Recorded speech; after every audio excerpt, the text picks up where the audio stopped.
Hey everyone, welcome back. This is our special video about the onboarding process and the various aspects of the onboarding process, what we need to think about, how we need to schedule and frame this really pivotal and often overlooked or just entirely forgotten stage that helps set someone up for success in the role at your organization.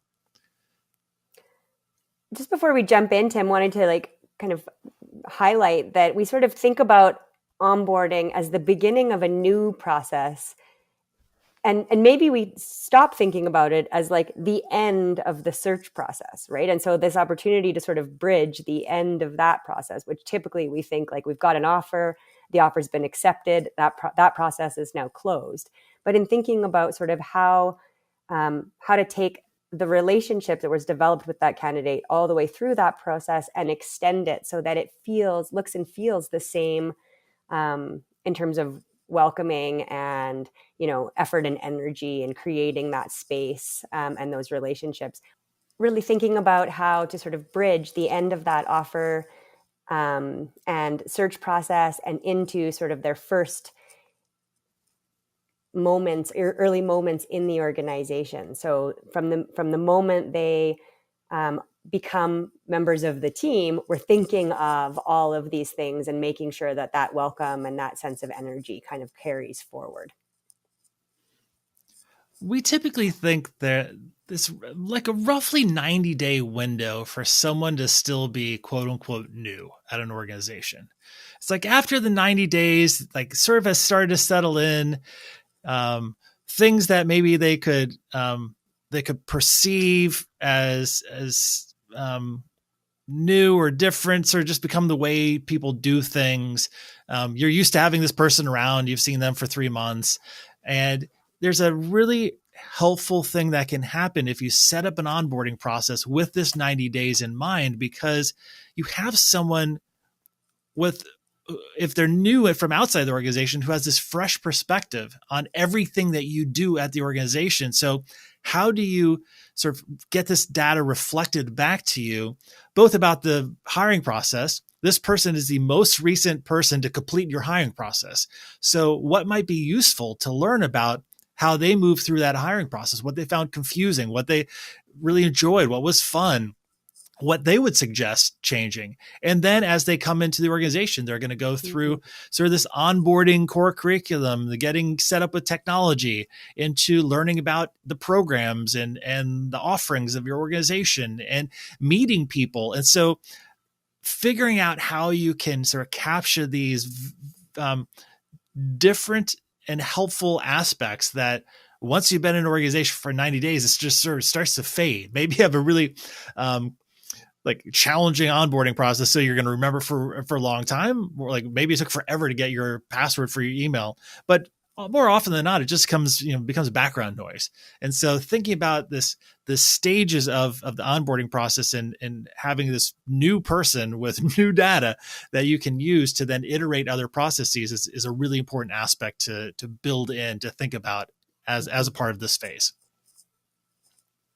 And I think that's that care, right, that we're talking about throughout this course, and that ability to extend that into their time. And so it's thinking about, what do we need to organize or begin so that when this new person starts their first day, that they're feeling that care. They know that somebody knows they're showing up today. They know that they're going to be able to log in or get into the building, or there's going to be somebody there to receive them as they kind of get started, because all of that will help to set them. What you don't want is them showing up and being like, oh, I regret this. This feels unorganized. I've got so many questions. I'm having a bit of anxiety. No one's talked to me all day, right? And so it's just, how do we make really deliberate and intentional those connection points so that that person feels taken care of, and that allows them to sort of not worry about that and to focus on these other things. So we sort of see it, I guess, in these three kind of main chunks. The first thing is all the things that need to happen before they arrive, then their first, day, maybe their first week, and then that kind of longer period of time you're talking about, that first kind of 90 days in their role. And especially now with organizations that have more remote workers, this becomes even challenging about Mm-hmm. like some people.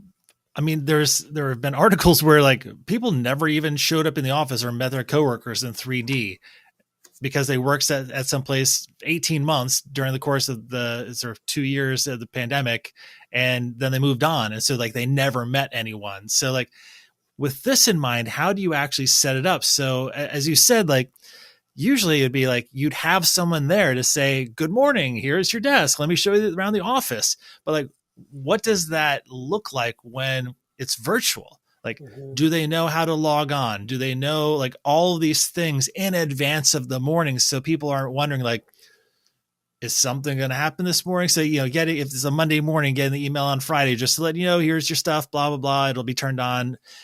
Here's what to expect. Here's who you're going to meet with, so that there's just more certainty and it doesn't feel like someone's sort of untethered from this experience and when a lot of information is going to be tossed their way. And there's a template kind of guideline that we'll share that sort of gives some general kind of fields of questions to help support, your thinking and your prep as you move through this. But it's things like, how do we get them logged in? How do you get them introduced to the people that they'll be working with or that they might have meetings with in that first week? Is there benefits or registration information that you need them to have on hand when they show up in their first day? Like, what does that little kit of come prepared with look like? How do you, orient them to the environment, but then also thinking about, the activity of what they'll be doing in their first week. If all they're doing in their first week is sort of being downloaded information about very specific tasks you've been waiting all this time to get somebody in place to handle, right? They're jumping in at this like half step that becomes really it can be really like it can make people feel really anxious. And so how do we prepare people for that? Can you have people join a conversation or a meeting 10 minutes early so that this person can have some context into the conversation that they're joining? Or can there be an informal meet and greet online or in the office, depending on how their work situation will look? Like, how do you take these little opportunities so that they're feeling like they're not coming in hot to absolutely every single thing they're going to do in that first week? As I think about sort of traditional processes, once someone accepts an offer and you say, all right, well, what's the start date look like? There's usually a lot of radio silence because on the one hand, the candidate is maybe like wrapping up a previous job. They might have to relocate, whatever. They've got a lot of stuff going on. And on the other side, there's a lot of stuff happening behind the scenes to like set up email accounts. And if there's a physical location in the office, like all these things are happening. And what gets lost is the connection of like, we just went through this really deep process together. And just want to let you know, like, you don't have to, like, from an employer standpoint, for an organization standpoint, sending messages like, we're going to be busy working on all of these things.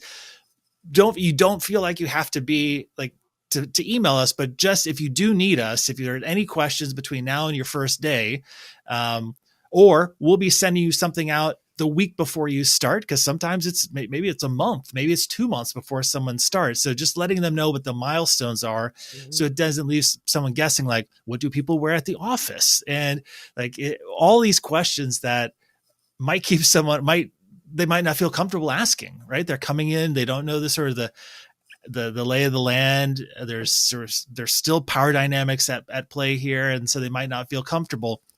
So really being communicative while understanding that they don't work for you yet. And That's being mindful of that dynamic.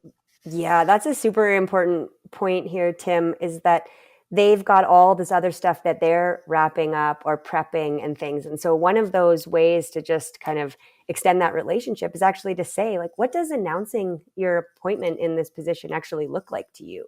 In some of these, more leadership focused or senior level roles, you may, like, that might be a delicate kind of spot. And so instead of, when the organization is ready, just going out with it, like that opportunity to come together and say, here's what we would love to do in terms of announcing this and the timeline, and will that work for you? And what do you need to do on your end to be able to shift this gear and kind of make that space? And so wherever you can have those little, conversations about it would probably, where we might, not pause traditionally, where we might say, great, okay, this, train is moving. Here's all the stops we're going to make as the organization, with the other person kind of hanging behind and kind of trying to hop up on the train themselves, right? Like we usually use a plane analogy. This is not the right analogy. It's going to rail travel. Yeah. Yeah. One of the things that I found really useful over the time, especially for organizations that are like larger than 15 people and there's a lot of stuff going on. Typically what might happen is a number of meetings get set up with this person when they come in. You should meet with this person. You should meet with that person. You should, read this. You should read that. What can often happen though is like you got to schedule those things, and if that person's out, and then you got to wait a couple weeks, or like what if you bring in people at staggered dates, and did they all get the presentation the same way? Did they all get framed the same way? And if they didn't, does this cause challenges on the back end when you're like, again, well, someone should have told you that, or that was covered in core, that was covered when you onboarded. So really think about this idea or concept of core curriculum. And it can be really simple. A number of years ago when I was at Fractured Atlas, we were bringing in people just frequently enough that this became a problem, but not frequently enough that you're like, this is an urgent thing that we need to do. It's like one new person like every 3 months. So you sort of get over the hump, and like you'd have another person like, oh, we got to like schedule all the 5 meetings that for the programs, and then this thing. So we started to say, let's just record them. Let's record. I think at that point it's probably Zoom, like just do the presentation, just do your Q&A. And then that becomes the initial core curriculum. And so everyone watched the exact same video, and and then we started to just add to them. We added like, internet security and how we hire and sort of our special sauce and our company history. And so it became this repository of videos and worksheets and how you introduce yourself into Slack. And so it sort of led the person through this process to become a part of the organization. And it wasn't what oftentimes happens is like your inbox just gets flooded with documents and invite requests and all this stuff. And it just depends. Like maybe you came in during the slow months of summer, or maybe you came in at the height of the season when you got different time with people. And so I really love the concept of core curriculum and what might it look like for your organization, even as a way just to document how you did things at a certain time. And with Zoom, it's so easy now it's relatively so much easier to do now, especially if you're having a Zoom call, just to hit record, and that becomes the video that you put into the core curriculum until something changes, and then you do a new video. But this idea of how can we create a structured process that's consistent for everyone we want to come into the organization, to say everyone who works at this organization has this level and this experience coming in. And then you get into, and now the accountants need to have this specific training on the accounting software, and the manufacturing team need to do this thing. But it's really thinking about like, what's our baseline, if you will, for that knowledge as it relates to being an employee in this organization. Mm-hmm. And in a way that is like relevant and timely. Right. There's a lot of organizations that have onboarding programs. And so if your onboarding is typically done once a month and you've missed it by 2 days and you have to wait 30 days to do your onboarding, right? Like you're putting somebody into that gap and kind of just letting them fend for themselves. And so how do you, if it's recorded, beautiful. That means they can watch it on their own time. They can participate as they go.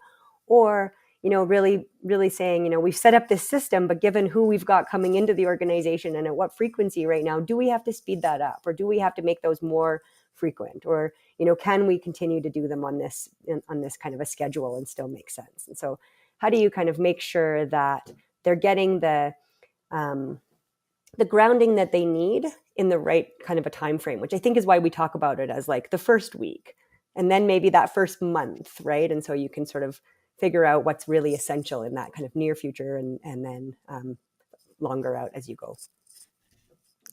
That point about timeliness is so important.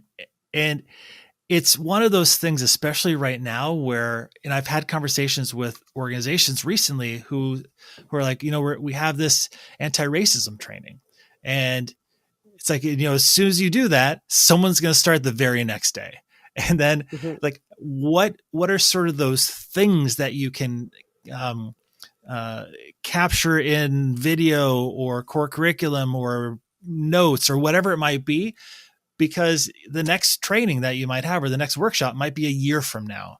And so really thinking about those milestones in the organization and what happens, because some of your coworkers oftentimes, especially in larger organizations, aren't going to have had that experience, and then you have to wait for it to come around again. So how might that thing be distilled into some kind of core curriculum component?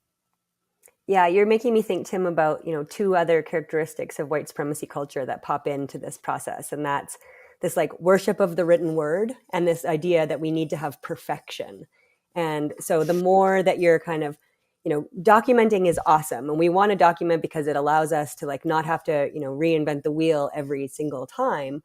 But we also can't be so hung up on the fact that like we wrote it this way, not taking into account that there is some evolution that's happened, or we're in a different context or frame right now that we need to pay attention to. And so how do we sort of give people what they need in the moment and use the resources that are available without sort of getting into that trap that says like, we need the highest quality production on each of, in these videos, because at one point we had high quality, or, we need 18 people to approve the way that we're talking about this document because somebody, might see it as their first, introduction into the organization. But if we can start to talk about that as, living documents, and people know where to find them, and they have these engagements that are like, the best information that we can give you right now based on what's most recent and most timely. And here's a starting place, right? I think that's super important for new employees as well. Yeah, at that point, don't let perfect be the enemy of good. It's like, because oftentimes good is so much better than nothing, and what exists. And I've seen this before where the team never got around to creating their core curriculum video because things were just changing, and it was always like right around the corner we can do it, but we don't want to like do it now because so much is going to change. And but at least there's a reference point that you can then sort of fill that gap to say, here's what it is right now. But it'll change. And oftentimes you see this with organizations that are like, have innovation built into them, are iterating, where that constant change makes it challenging to sort of document. And it makes it challenging to know like what the hell's going on, because there's no frame here. So I think that point again, like, don't let perfect be the enemy of good, is so helpful to say, just like put something down, because what's the alternative? What's the alternative right now in the absence of that thing? And oftentimes it's the people who know, like if you're in the space, you ask, and who does that benefit? If we're trying to create an inclusive workplace where knowledge is shared, where there's transparency, like this supports that in a way that sort of that old system of like, just you hear because you're in the office, and you just know because you're in the meetings. And imagine, you're coming into that kind of, change environment for the very first time. Every piece of information that you learn is being communicated to you by somebody you've never met before, right? Like you've never met before. And so this is where I always wonder, like, what is the opportunity to ask those folks on the selection committee to support this person's onboarding? So if you had 5 people on your search committee, is it possible that, those are people that like just check in informally in that first, week or two? Everybody like says, I'm going to follow up with this person because I know them, and I'll be like, a familiar face in a sea of people I'm just meeting for the first time. And so for what that's worth, which is actually quite a lot to know that you like recognize people in a space for the first time. Tim, there's one more thing that we sort of haven't talked about as part of this little pre-video so far. And that's this idea of like getting really clear on what the main priorities will be for the candidate in their first, 90 days. And so if there are huge projects that have that timeline, or there are things that, themes or ideas or issues that have been discussed in that interview period, that they know that like the first things they're going to be sinking their teeth into when they start the role are going to be, these priorities. Allows them to sort of prep a little bit themselves, center themselves, but it also allows for the team that's designing the onboarding to actually think about who do we really need them to meet and when, and what do we need, to seed in those conversations or in that training that will allow them to not feel like they're falling behind the moment they arrive. So that's a little bit about the onboarding process. And as Katrina mentioned, we'll put up our sort of onboarding sketch document in the resource section that includes some more templates about how you can think about those 3 stages. What happens before day one, what happens in that day one-ish to a couple of weeks, and then how do you use the longer arc to the first 90 days to really circle back to those conversations and dive deeper into the becoming part of the organization. So that's our special video for you, everyone. God, I really to think about like how we land the plane on each one of these videos. So just press and stop.